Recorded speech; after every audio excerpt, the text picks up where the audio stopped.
Welcome to Digital Journeys, the podcast from Terry Bekaert that explores how technology is transforming business optimization. Each episode, we unpack the latest trends, strategies, and innovations that are driving efficiency and growth in today's fast-paced digital landscape. Join us as we navigate the path to smarter, more agile business practices. Hi, everyone. My name is Jerry Harridan, and I'm a product manager here at Cherry Bekaert. And today I have with me Kentrel Lee, who is our Sage CRE practice manager. So welcome, Kentrel. Glad to have you on the program today. Jerry, thank you, sir, for the opportunity to sit down and talk with you about Sage CRE. Hey, good to have you here. So I guess let's start, Kentrel. Just tell me about yourself and what do you do for Cherry Bekaert? Okay, as you said, I am the construction practice manager lead here at Cherry Bekaert. Coming from the world of CRE, a little bit about myself. Been around the CRE space for roughly about 11 to 12 years. Started off as a help desk consultant for Sage 300 CRE. So I was the youngest one in the company. So I was always the one that was always on help desk because I didn't really know much about consulting. So that's where I kind of cut my teeth and learning and getting clients calling with, dire issues and 911 emergencies. So I kind of cut my teeth on that for a little while and then became certified in Sage 300 CRE and started moving up into more consulting and implementations. And then after working 300 for about 2 years, had a brilliant idea to become certified in Sage 100 Contractor. So started working Sage 100 Contractor and then became certified in Sage 100 Contractor as well. So kind of did consulting, a lot of consulting between 300, 100 implementation, always jumping back and forth of the systems. And then one day I was working for another VAR, which is a value added reseller of Sage here in the Midwest. And the owner of the company approached me one day, say, Control, you know what? You need to do sales. And I said, really? He said, yes. So I jumped into sales and next thing I know, I went from consulting into sales and I was doing both at the same time and having conversations about sales. And I did that for roughly about 5 to 6 years. And then kind of went around still stayed around the CRE space or Sage space. I jumped in a little bit of product management. And so designing product and integrations between Sage and such applications with service trade, and then working with other accounting integrations such as, Spectrum, Viewpoint, Foundation, CIMC, Computer Ease. So kind of very, very knowledgeable of the construction space and the construction software industry. So you mentioned help desk. I'm just kind of curious about that experience. You have to have a lot of patience working in that area. Just tell me about that. Jerry, I think it'll be the other way around, sir. Especially as a behind the green collar consultant, I believe, and I'm very grateful for the clients having patience with me because it was more of the other way around. It's like, who are you? Like, I'm this newest consultant. Do you know what you're doing? Do you know what you're talking about? So it was a lot of the clients being very patient with myself, reaching out to Sage, talking to my mentors. I wouldn't even be where I am today if it wasn't for the mentors that I have. In fact, I ran into one last 2 weeks ago at Sage Future. So the one who really mentored me in Sage 100 Contractor, I'm very grateful for her, as well as my Sage 300 CRE mentors. So being on help desk, it was a lot of like, can you please hold? Let me go find that out real quick. And I go off and ask a question because my degree is in finance and accounting. So Okay. it was more finance than accounting. So I learned a lot of accounting and construction job cost accounting, which, by the way, I almost failed out of my cost accounting class. But now look at me. I'm in cost management now. Well, Sage simplifies that process, right? So there you go. So tell me, what do you enjoy most about your job? I mean, it just sounds like you just have a great time doing what you do. Yes, sir. Have a wonderful time, especially in the current role that I'm in. It's a lot of diversity. There is nothing that is the same every day. There's always new challenges.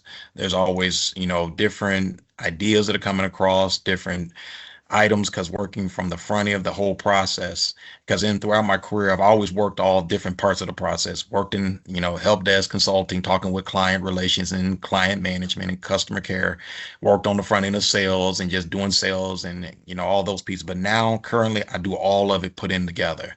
So not only do work sales, be able to talk the language to the consultants and understand the consultants, because one thing about talking to a consultant, you cannot talk to them from a sales prospect and not know what you're talking about, because they're going to be very highly upset that you sold a product and say, yeah, he can do that. Yeah, man, whatever he wanted to do, he can do it. If you wanted to spit out to make some barbecue for you, go ahead, he'll do it. No, because I've been on the end where a sales rep has sold a system and it's like, man, why did you sell this? What were you thinking? You told me it could do everything and it cannot. But it's so I'm very cautious and very cognitive about in the demo process or in the sales process of what to talk about, knowing what the system can do and what it cannot do, and not over promising. So therefore we under deliver. So very cognitive about that. Love that piece, account management. So working with clients, add-on solutions, talking about the different solutions that are in the Sage eco space. So when you're talking about Sage field operations from a standpoint of dealing with job scheduling, time capturing, daily field reports such as Sage paperless with AP automation, credit card reconciliation, OCR. So dealing with a lot of the Sage add-in solutions, reporting, Office Connector with Sage 300 CRE, Liberty reports with Sage 100 Contractor. It's always a diverse side of my job. I call it I herd cats. I'm a professional cat herder. So if you ever seen cats being herded, it's almost nearly impossible. But that's what I always claim to be a professional cat herder. Yeah, that's great. It used to be a teacher, right? Yes, sir. That is correct. And so how has that helped you with, what you do today? And before I actually came into the Sage CRE space, I was teaching. I was teaching high school, ninth, 10th, 11th, and 12th grade. I taught in what we call the inner city. So, and I taught math. I taught algebra 1, geometry, algebra 2, and as well as personal finance and a little bit of trigonometry. So being able to teach math concepts has been kind of a foundational piece. And where I am today, love teaching, love when watching students get the light bulb, love instructing and giving educational. For that way, individuals can make what you call an educated decision. So a lot of times you want somebody to make an educated decision, but a lot of times we can't if we do not know what we don't know. So being able to share that knowledge and that expertise has really kind of been useful in my current role and my career. It is really kind of sharing knowledge and love sharing knowledge. Yeah. Okay, good. Well, speaking of knowledge, let's start talking about. I would like to pick your brain on the two main products that you're focused on around Sage 100 Contractor and CRE. Um, let's talk about the basics of each, Kentrel. So, what is Sage 100 Contractor? Sage 100 Contractor is formerly known as Master Builder. It's a system that's probably been around since the late 70s, early 80s. It's kind of what we call that first generation of accounting software that came along with the evolution of the computer. So no longer were accountants using the Atticus to go back and do accounting. And it has evolved over the last 40 to 50 years. A very mature product on the market. It's a very cohesive system and a very scalable system. And meaning that we've got contractors that use it that are, 500,000 to $1 million in revenue. And we also got contractors that are $500 million in revenue on the system. So it's a very scalable system in the marketplace, in the market space for a contractor. And a lot of your subcontractors, general contractors, they like the system because it includes, scheduled reports where you don't have to have somebody yell down the hallway, hey, let me get that agent report or that job cost billing summary. You can just set it up on a schedule and it will automatically email it to the individual that you want it to go to. It also has equipment. It has a lightweight scheduling in Microsoft Projects, something similar to Microsoft Projects where you can look at Gantt charts and do subcontract call sheets, being able to track your budget, being able to look at exactly what your cost is, and then being able to see what your remaining balance is. So it's a very unique system within the construction eco space. Okay. And so let me, am I hearing you right then, Kentrel, with Sage 100 Contractor? Is it specifically just for contractors, and is there a specific industry that it may be more beneficial? It is designed for construction. It is based out, it originally started out in San Francisco, California. So that's where it really came master builder. It is designed for construction because construction, not getting too far in the weeds, construction has a different type of WIP process. So where a manufacturer maybe, they have WIP, but it's more of a work in process. So where they're taking raw goods like a car manufacturer, it goes from, assembly line, point A, point B, point C, point D, point E, and so on. Well, construction's a little bit different. Construction it has WIP, but it's more work in progress. Show me the progress on the project. We're out here working on a building. I put in my, starting with my general requirements, and then I move up to site work, and then so on through all what is called the 16 CIS codes, which are cost codes, standard cost codes in the industry. And some use, other cost codes, but mostly everybody uses the standard cost code list, exactly tracking their cost against the project. Okay. So let's move on to Sage 300 CRE then. What is that? Oh, 300. We all know it as Timberline. For those that have been around the system for a while, Sage 300 is probably it's the largest and most popular system in the market, which Sage 300 with Timberline. And not saying that 100, but a lot of your business partners, a lot of your VARs, a lot of your resellers of construction software sold Timberline because it was it's a proven system in the market. Comes with over 1,500 reports in that system. And a reason why that is because I'm a construction company and I say have a development division, I have a construction division, I have an equipment division, I have a property management division, and I have a service division. So I have 5 different divisions that may be all in the same company. And I want to track the information on the balance sheet, such as the accounts payable, the AR, and as well as I want to track the expenses. So I can have all 5 of those divisions within the same data folder. I can't necessarily do that in Sage 100 Contractor, which will allow us to do what is called intercompany accounting in Sage 300. Also is designed for those contractors that work across multiple states. So I can set up reciprocal agreements in Sage 300 CRE, a very powerful job costing system that is on the market with very complex job cost reports where I can look at it from an overall snapshot of the project. Then I can narrow it down to a transactional such as date range in it. So Sage 300 also allows for more complex billing processes. So I can bill out, I can have my contract line items and I can have different billing methods at the contract line item. I can't do that in Sage 100 Contractor, but if I'm a large GC and I need to have multiple, billing methods at the contract line item, that's where 300 really is going to excel. Where I can say, hey, this line item is going to be time and material. This line item is going to be progress billing. This line item is going to be cost plus maximum. It allows me to do that.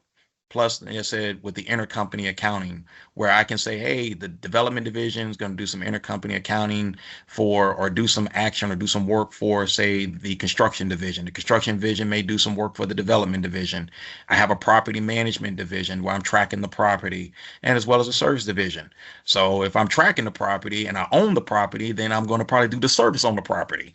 So that's where Sage 300 allows a lot more complexity in the construction space. Okay. Yeah, definitely sounds like there are a lot of capabilities there. And I would think that organizations are coming to you because they don't have those capabilities. So what are some of the challenges that you hear over and over again that these companies are struggling with, they need help? What are some of those? A lot of the struggles is being able to truly track profitability on the project when you're not using a job cost accounting solution such as Sage. I hear this story over and over again, especially in the demo process. I love demoing now because it's like I've heard the story and I tell the story and they be like, wow, he knows what we're going through. He sees my pain. I'm like, yeah, I've heard this story before. Yes, I do know. Um, For instance, tracking committed cost. That is something that is very huge. So either I'm issuing purchase orders or I'm issuing subcontracts. So as an estimator goes through and they list out the material that's going to be used, what subs they're going to use, they'll draw up what is called a subcontract or a purchase order, and they will issue it out. Well, if I do not know what my committed cost is up on the front end, and a lot of your non-construction accounting systems can't do this, is the next thing you know is we're done with the project. Great. Everything is great. And it looks like we're about 18, maybe 15% profitable. Well, then the next month, that profitability jumps down to say maybe 12%. And then the next month two, it jumps down to say 9%. Month three, it jumps down to 6%. Month four, it jumps down all the way to 3%. And we're looking at, 4 to 6 months after the project, and we're kind of figuring out what happened to the profitability, because when we finished it, we were like 18%. What happened? Well, that's because those invoices start coming in the door. The pay apps start coming in the door. And the trouble is a lot of owners make decisions based off of the higher end profitability than after the project, then 6, 7 months after the job. Oh, wow, job's over. We're 15% profitable. Let's go out and buy this new skid loader. Oh, wow, we're 15% profitable. Let's go out and buy this new crane. And then all of a sudden, no, we weren't. And one project in construction can really, unfortunately, it's to say this, but one bad project can cause a company to go out of business if it's not tracked correctly. Mm. So that would be data we're talking about, correct? I mean, they're making their business decisions based off of poor data. Correct. Sorry, that is, I just read an article probably less than a few weeks ago, that since 2001, from 2001 to 2023, 83% of contractors have gone out of business. Out of 69,296 contractors, I believe, over 83% of them have went out of business, and 56% of them go out of business within the first 3 years. It's because one project, if not having and tracking the data correctly, one project can cost a company, to shut its doors because the data is not being tracked. We're making key business decision off of bad data. Yeah, that's never a good thing. So, what you're telling me, Sage 300 CRE, Sage 100 Contractor, whichever one you choose, that's going to help you with your data and make better decisions. Yes, sir. Very correct. Because you can set up, it's like bowling. When you're trying to bowl, teaching a child to bowl, the ball always go in the gutter. Like, oh. But what the construction accounting solutions do is it kind of puts those guardrails up around your project so your project can stay within the scope of the actual budget and it doesn't go over budget. Because a lot of times, especially with man hours, self-performing work, not only on the subcontract or the committed cost side of it, it's also man hours. That's the first thing that a lot of things that go out of a project, go out of scope, is labor.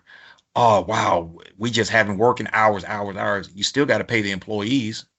But yet, when you look at it, it's like I only estimated this amount for labor, but now we're twice the amount of labor that we've gone through. And we're only 50% complete with the project.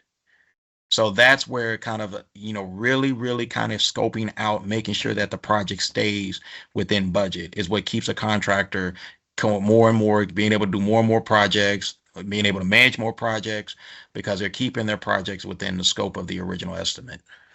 Sure. Yeah. So I would assume that a lot of these contractors, they probably start out, right? They probably have some sort of accounting software that they're using, and maybe they didn't give it a whole lot of thought. They just thought, hey, this software should work for what I'm doing, and then they realize that it doesn't. So how do you help potential clients choose the right software? The first thing is to listen to exactly their business. I'm like a geek for that. That is just like my jam. I love hearing about clients, their new business opportunity, what they do, what is their bread and butter, what do they like, and what is it that they really, really do in the construction space? Because it's a wide gamut of construction. I mean, buildings are always going up, buildings are always coming down, demolition, roads are always being repaired, schools are always being redone. There's always construction going on in that infrastructure. So when hearing about a contractor and a lot of what they do in their business, and helping them identify in the software. So back to Sage 300 and 100. If I hear, hey, we have multiple divisions and we want to track it in the same data folder. We want to see a departmentalized balance sheet and see multiple AP accounts and multiple cash accounts and multiple AR accounts. Automatically, my mind is going to go to Sage 300. Reciprocal, because I know that profile. It's a very specific profile. But then if I'm hearing like, okay, we don't need all of that, but we do a lot of certified payroll. Yes, that is the number one thing. You cannot be a construction software without actually having certified payroll and prevailing wage, because every government job, every municipal job, they're certified payroll. So working out on an airport, it's certified payroll. So any kind of what we call where you get bonding on a project, you need a software that's going to actually track the certified payroll and do prevailing wages on the project. And what I mean by certified payroll and prevailing wage, you got to report certified payroll to the GC and they got to turn around and report it. In the state of California, for example, you got to do the LCP tracker. You got to track it to the DIR jobs. And prevailing wage is, yes, you may pay the employee, say, $26 an hour, but yet the prevailing wage on this certified project may be $40 an hour. So you have to pay the 40. And you need an accounting system that is able to track that and able to accomplish this instead of just, hey, here's QuickBooks. And QuickBooks is not going to take care of your certified reporting. It's just not going to do that. It's not going to do bonding reports. It's not going to do that. It's not going to track work comp and your work comp audits and tracking the work comp. These are things that are, very specialized within the Sage CRE construction products. Certified payroll, bonding reports, buyout reports, prevailing wage, work comp audits. These are the things that construction companies really, really need, going back to what we said earlier, and tracking the data and having relevant data to make key business decisions. Okay, so let's say Kentrel, let's say I'm a small construction contractor. I'm just getting my feet wet, just getting started with my business. I'm very, very small. I have a very small job. Is Sage 100 Contractor or Sage 300 CRE, is that going to be too robust? Is that going to be too powerful? Should I be using a more basic accounting software, or would you say, nope, let's get you started with Sage? Well, Jared, that's a very good question. We've had clients, I use a fishing analogy, where the fish may be a little small, throw it back. So he may just not be large enough, because the pricing and the depth of knowledge and learning of the system, a lot of our contractors, almost 90, maybe about 85 to 90% of them come from QuickBooks. And as they're growing in their business, their projects are getting larger, the structure of the projects are a little bit more complex, and they start looking for it. They kind of, they've already sat in the industry. They kind of, they started crawling. Great. Now they've stand up. Great. But now I can't run with QuickBooks. I can't run with, Peachtree. I can't run with these systems, but I need something that I can run with. And so now we start running with more of what you call the base entry or the base entry software, which is like Sage 100 Contractor. And one thing that Sage does, and it's very strategic in the marketplace, there's a growth trajectory. You just because you start off on 100 Contractor today doesn't mean you have to stay on there in the next 5-6 years. As your business grows, you can move to different solutions. So now I started off, like you said, start off as a small contractor. All of a sudden now I've added a, division for development. I've added a division for, service. I've added a division for equipment. And now we want to departmentalize the balance sheet, and we want to have partnerships because we have some other individuals that came together and created a partnership. Well, the next logical step is let's go to Sage 300 or Sage Intech Construction. Let's look at those systems because it's going to give you the robust and the tools that you need to run your business now. So Sage does have growth trajectories and throughout its CRE products. Okay, so really, I mean, Sage is the foundation, and from there you can, as you grow, you can build upon that. Correct. As said earlier, like said, out of Sage, 1 out of 5 contractors in America is using a Sage product. So Sage roughly holds, JB Knowledge put out an article. They used to put out an article every year, and I was a geek for that construction and the JB Knowledge construction article where it talks about who's using what in the industry, what players in the industry, what software is in the industry, what contractors are really using. So one thing that Sage is doing, 21% of the market space is a Sage product. So 1 out of 5 every contractors is using a Sage product. And my former mentor, he has me laughing because what he used to do was he'd go into a demo of a client or a prospect, and they'd be like, well, I don't know about this. I really don't know. So he'll say, who's your competitor? And they, ask, these are our competitors. And he said, well, I'm gonna go down the street and sell them the system, because 1 out of 5 contractors is going to be using a Sage product. It's a proven product within the market space. Sage has construction clients that are over $2 billion in revenue, down to, like I said, 250,000 to 500,000. There's probably over 20,000 construction companies that are using a Sage product. Okay, so let me ask you this. So without naming a specific client, can you walk me through an example of someone who we've helped, a client success story? Oh, yes. There's plenty on those, especially a lot of the what we call those that are just coming into the market. Sage 100 Contractor allows the owner, because a lot of them are wearing multiple hats. They're the owner, they're the project manager, they may be the estimator, they may be the lead technician or the lead employer, carpenter, whatever industry they're in. And so they're wearing multiple hats, and they need a solution that they can actually use that can help them manage their business more efficiently while they're trying to grow their business. And so that's what Sage 100 and Sage 300 brings into the space. It really, really is designed to really enhance the contractor, their workflows, and in construction. It's a little bit different because we always make the joke that when you invest into an accounting system, a job cost accounting system, such as Sage 100 Contractor, Sage 300, is something you just don't see, the benefits right then and there. It's not like a car or a truck or a pickup truck, like that brand new F-150 or that brand new Chevy Silverado that you can just go jump in and ride around in. It's not a boat that you can just get and throw on the water. It's not a helicopter or a plane. So it's not something that you can tangibly touch. But yet, when you look at it, it's just like the fabric, it's the foundation, it's the walls, it's the foundation of the building, it's the roof, it's the infrastructure of the company that allows the contractor to really, really see and to be profitable in their projects. Good deal. Well, Kentrel, I've enjoyed visiting with you about this. Is there anything you'd like to add in closing? Oh, no, Jerry, thank you. This has been a privilege. It's been an honor.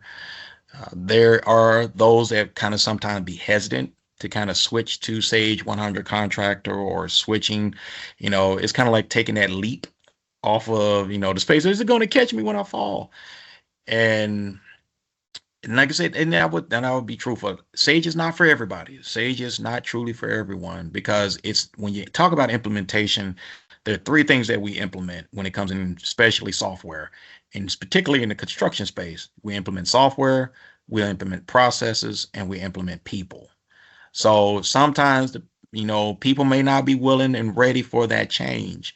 But for those contractors that are really looking for a change, that are, wanting to improve their processes, then that's when we implement software. Because I have walked away from a few deals and said, no, this is not the right software for you right now. Just because you're not a client today don't mean you won't be a client tomorrow. Because we want to make sure that we have all 3, that the company is ready for all 3. The change of software, the change in processes, and the change in having changed people, the way they think and how they do things. Well, I think that's going to be another podcast, Kentrel, to talk about implementation, the process, and everything you've experienced there. Oh, yes, sir. That will be a wonder, because you're right. You're right, Jerry. That is a very wide range. That's a very deep sea right there, and talking about implementation. All right. Well, hey, to all the listeners out there, you heard Kentrel. He's going to do another podcast for us. So we will do one on implementation and the entire process. So stay tuned for that.